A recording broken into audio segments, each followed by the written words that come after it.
10대 중반에 루이스 속에는 두 가지 세계가 있었어요. 하나는 지적인 세계, 굉장히 지성적인 사람, 논리, 철학 이런 걸 따지고 하는 이러한 세계가 있었는가 하면은 상상의 세계, 이제 문학을 한 사람이고 하니까 그 imagination, 판타지 뭐 이런 것을 또 추구하는 그 상상의 세계는 굉장히 루이스를 흥겹게 만들고 즐겁게 했어요.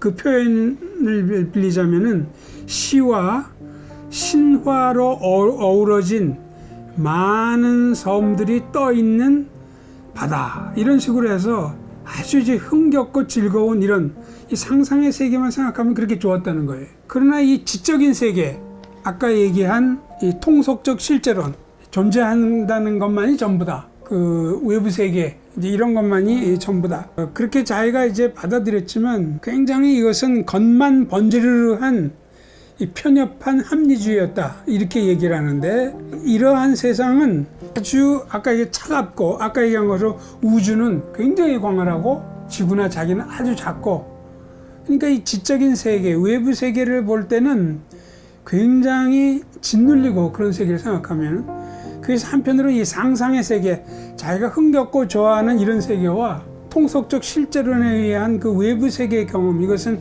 자기를 짓누르는 이 두 가지가 이제 통합되지 않은 가운데서 루이스를 꽤 이제 오랫동안 이제 괴롭혔다. 물론 이것은 이제 기독교 신앙을 가지면서 모든 통합이 이제 이루어지지만 이제 그럴 때였어요. 그런데 이렇게 주로 그 통속적 실제 유물론, 이제 그것만 가지고 있다가 이원론에 일시적으로 심취하게 됩니다. 여기에서 얘기하는 이원론은 뭐 기독교 세계관에서 얘기하는 이원론하고는 조금 이제 다른 건데, 여기서 이원론은 물질과 정신과의 관계예요. 그러니까 통속적 실제론, 즉 유물론에 의하면은 정신이라는 건 없는 거죠. 그러니까. 그런데 루이스가 조금 나이가 들고 전쟁에 참여를 해. 1차 세계대전 참전하면서 그때 이제 처음으로 이 정신 세계에 대해서도 그 악이 발생을 하고 고통을 느끼고 이런 걸 하면서 그 정신 세계를 생각을 하게 돼요. 그러면서 이 물질과 정신과의 관계가 뭔가, 여기에 이제 심취하는 때가 있어요. 이원론이라는 건 그걸 얘기하는 것이죠. 그래서 그는 정신과 물질은 서로 화해하지 못하고 영원히 서로를 적대 관계로 놓는 일종의 그 영지주의 비슷한 이제 그런 생각을 이제 가지고 있었어요. 그러니까 이게 특별히 전쟁을 겪으면서 이런 고통이 이제 심해졌던 거죠. 그러나 이 이원론은 오래 가진 않습니다. 불란서의 진화론적 세계관을 펼쳤던 앙리 베르그송, 이 사람의 그 책을 읽으면서 염세적인 세계관, H.G. 웰스나 이런 사람, 또 쇼펜하우어가 보여줬던 염세적 세계관에서 이제 벗어나면서 그 이원론적 거기서 탈피를 하게 돼요. 또 루이스는 기질 자체가 그렇게 비관적이고 숙명론자는 아니었기 때문에 전쟁을 겪었을 때 그때만 이제 이런 것에 빠졌지, 나중에 여기서 이제 벗어나게 됩니다. 그래서 이제 이원론을 이제 겪으면서 이걸 벗어나면서, 그러나 또 한 가지 매혹적으로 끌렸다가 결국은 이것도 이제 탈피하게 됩니다. 이게 여기서 심령론이라는 건 뭐냐면은 이 세상은 물리적 세계가 전부가 아니고 영혼이 있다는 거죠. 근데 그 영혼이 있다고 얘기할 때 기독교적으로 하나님이 계시고 천사, 악령 그 정도가 아니고 이 세상이 눈에 보이지 않는 영혼의 영적 세계가 훨씬 큰 세계가 있다는 거예요. 그러니까 말하자면 뭐 우리가 강신술이라든가 심령과학 이런 거 주장하는 사람들, 그게 다 이 심령론에 이제 해당이 되는 거죠. 그런데 루이스가 이 심령론 여기에 이끌리게 된 것은 사실은 그 문학을 했기 때문에 그랬습니다. 소위 그 아일랜드에 나중에 노벨상을 받지만 예이츠라는 시인이 있었죠. 이 사람의 시를 읽고 또 벨기에의 메테를링크, 우리나라에는 파랑새라는 거로 알려져서 많이 사람들이 이 책을 읽었죠. 근데 이 예이츠나 메테리 링컨은 통속적 실제론과는 완전히 반대되는 사람. 아주 이 신비주의적인 성향을 띤 이런 문학가의 글을 이제 읽기 시작한 거죠. 시 선생은 일종의 아마추어 입장에서 그 심령 이런 데 빠져 있었다면은 예이츠나 메테리 링컨 이런 사람들은 굉장한 그 지성의 대가고 시인이고 노벨상 수상자고 아주 전문가고 문학 이론가고 이런 사람들이 신비적 성향을 띠고 있으니까 루이스도 훨씬 더 이제 관심을 많이 이제 끌게 된 거죠. 오관으로 확인할 수 있고 오관으로 인식할 수 있는 것 그 이상의 세계가 이 우주에는 펼쳐져 있다. 그럴 가능성이 있겠다. 이렇게 이제 생각을 이제 한 거죠. 그러니까. 그래서 여기서 사실은 이 심령론에 끌리면서 루이스는 한편으로는 이 무신론적인 확신 이것도 있고 이 신비주의적인 사색 이 두 가지는 서로 모순되는 거죠. 그러니까. 그런데도 이 두 가지가 함께 루이스 마음을 사로잡고 있었어요. 이렇게 무신론적 확신하고 신비주의적 사색이 두 가지가 모순되지만 두 가지가 공통적인 건 뭐냐 하면 또 기독교 신앙과 상반된다는 거예요. 그런 상태에서 이 심령론에 점점 끌리고 이제 있었다는 거죠. 그러다가 이제 루이스는 나중에 가서 이제 심령론을 배척했고 증오까지 하는 이제 그런 입장을 취하게 됩니다. 그것은 특히 그 예이츠에 대한 실망이에요. 그 예이츠를 두 번 만났어요. 자기가 옥스퍼드에서 교수로 있었을 때, 그래서 그 사람 아주 동경하고 존경하고 했기 때문에, 그래서 예이츠를 만난 거는 주로 시, 문학 이런 얘기를 하고 싶었는데 두 번 만났을 때 두 번 다 전부 이상한 심령술사 이런 얘기만 너무 많이 하고 해서 이거 별 배울 게 없구나. 근데 실망을 하게 돼. 이러면서 이제 심령론에 대해서도 이제 한풀 꺾이는 이제 그런 거를 이제 하는 거죠. 맥런이라는 이제 목사를 이제 만났는데 이 맥런이라는 이제 목사를 하다가 이제 그만둔 사람이에요.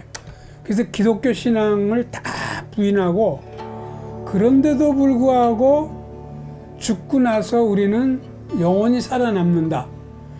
이러한 사상이 아주 편집광적으로 아주 집착해 있는 아주 딴 거는 아무것도 본받을 것이 없고 그래서 학을 떼요. 루이스가. 저렇게 심령론 그거 한 아이템 가지고 거기 매달리고 딴 거는 전부 다 뒷전으로 돌리고 저렇게 비인간적이고 저런 것이 심령론을 추종하는 사람들의 경우라면 난 싫다 이제 이런 거죠. 그 다음에 이제 또 한 가지 큰 그 이유는 의사의 발작과 죽음 때문에 그랬습니다. 존 H. 에스킨스라는 사람인데 누이가 있었어요. 누이 무어라는 부인이 있었어요.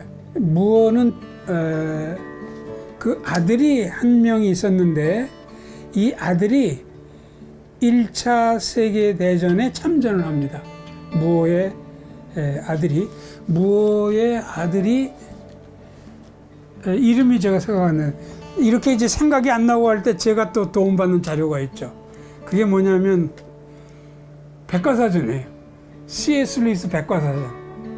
제가 2개를 갖고 나왔지만 이거 말고도 한두 개가 더 있어요. 그래서 잘 모르면은 이걸 찾아보면 나와요. 그래서 무어를 찾으면은 그 아들 이름이 나올 거예요. M.O. 여기 또 나오죠. 제니 킹 애트킨스 무어. 그래서 무어라는 여성이 이제 결혼을 해가지고 애를 둘을 낳았어요. 에드워드 프란시스 콜트니 패디 무어. 패디 무어. 이 패디 무어가 그 C.S. 루이스하고 같이 제1차 세계대전에 참전을 합니다. 그런데 이제 전쟁에 가면은 죽을 수 있잖아요. 그래갖고 이 루이스가 이 패디하고 아주 친했기 때문에 서약을 해요. 둘 사이에. 무슨 서약을 하느냐 하면은 만약에 우리 중에 누구 하나가 죽으면은 유가족을 보살핀다. 꼭 보살핀다는 건 뭐 경제적인 것도 포함될 수 있겠고 정서적으로 보살핀다. 그러니까 만약 루이스가 죽으면은 루이스 형 워렌이 있으니까 뭐 그때 루이스는 결혼하기 전이었으니까. 근데 루이스는 부상만 당하고 전쟁에서 이제 제대를 했죠. 그 패디가 죽었어요. 그래가지고 루이스는 얼마나 성실한 사람이냐 하면은 어머니가 바로 무어예요. 그러니까 그 어머니하고 그 패디의 여동생 모린이라고 돼 있는데 걔네들을 계속 돌봐요. 그러니까 심지어 같이 살고 자주 방문하고 이제 도와요. 그런데 그 무어의 남동생이 있었는데 무어 여사의 남동생이 바로 의사예요. 그 사람이 바로 조금 전에 얘기한 에스킨스, 존 에스킨스 그 의사였어요. 근데 이 사람이 이 심령 세계에 완전히 도취가 된 거예요. 근데 정신적인 발작을 일으키고 결국은 죽고 말아요. 46살에 한창 나이에 그 발작 일으키는 2주 동안을 루이스가 다 옆에서 지켜본 거예요. 그러니까 그게 이제 그 패디하고 한 약속 뭐 이런 거하고 다 연관이 된 거죠. 무 여사 혼자 힘드니까 무 여사의 자기 남동생이니까 루이스가 14일 동안 돌봤다고 그렇게 나와요. 옆에서 다 본 거예요. 그때 이제 이 심령술이 인간에게 끼치는 폐해를 이제 본 거죠. 그러니까. 그래서 이제 이런 것 때문에 예이치에 대한 실망도 있고 또 맹럿 목사라는 아주 기괴한 사람들 그것도 보고 또 그 무어 부인 남동생 애트킨스가 이제 발작 일으키다 죽는 것도 보고 이렇게 하면서 아주 심령론을 아주 이제 배척을 이제 하게 됩니다. 어떻게 지금 발전이 됐냐면 이 통속적 실제로는 물질이 전부다 이거거든요. 물질이 전부다 이제 이랬다가 전쟁을 겪으면서 물질과 정신 같이 이제 생각하는 그러나 그 상급 간의 관계에 있는 그 이원론에 좀 탐내겠다. 그거 이제 들어오게 되고 그 다음에 심령 세계는 사실 또 이 통속적 실제론하고는 또 완전 반대되는 거예요. 심령 세계가 굉장히 크게 존재하는 거니까 이것도 이제 마다하게 되고 그 다음에 이제 관심을 갖게 된 것이 소위 철학적 관념론이라는 거였어요.